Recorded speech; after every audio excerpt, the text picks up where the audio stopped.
বাড়িতে কবে যাবে বাবা? তোমরা বাড়িতে কবে যাবা? কালকে রাত 11টা বাজে। রাত 11টা বাজে।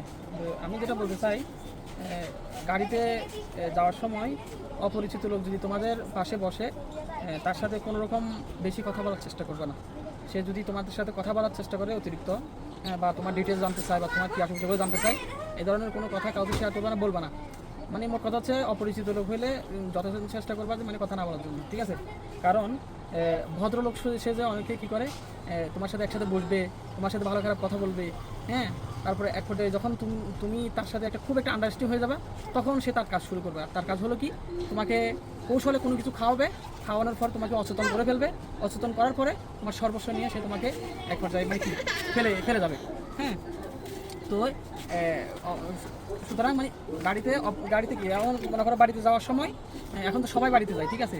তো সবার উদ্দেশ্যে বলতেছি, আপনারা বাড়িতে যাওয়ার সময় বা পথে অপরিচিত কোনো পথচারীর সাথে আপনারা খুব একটা বেশি কথা বলবেন না, তাদের সাথে খুব একটা মিশতে যাবেন না, এবং তাদের কাছ থেকে একটু দূরে থাকার চেষ্টা করবেন।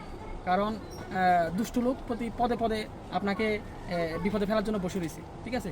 তো আল্লাহ ভালো জানে কে কোথায় বিপদে পড়ে। তো বিশেষ করে গাড়িতে যদি কেউ অপরিচিত লোক যদি আপনাকে কিছু খেতে দেয়, তাহলে কোনো মতেই খাবেন না।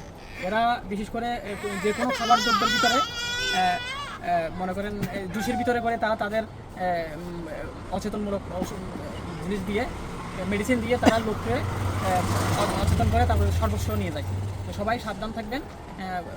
বাড়ি যাওয়ার সময় অবশ্যই, দূরে কোথাও যাওয়ার সময় অবশ্যই সাবধানে থাকবেন। অপরিচিত কোনো লোকদের সাথে তেমন একটা মিশবেন না, একটু দূরে থাকার চেষ্টা করবেন। খাবার তো মোটেই খাবেন না, ঠিক আছে? তো সবাই সুস্থ থাকুন, ভালো থাকুন, আল্লাহ হাফেজ।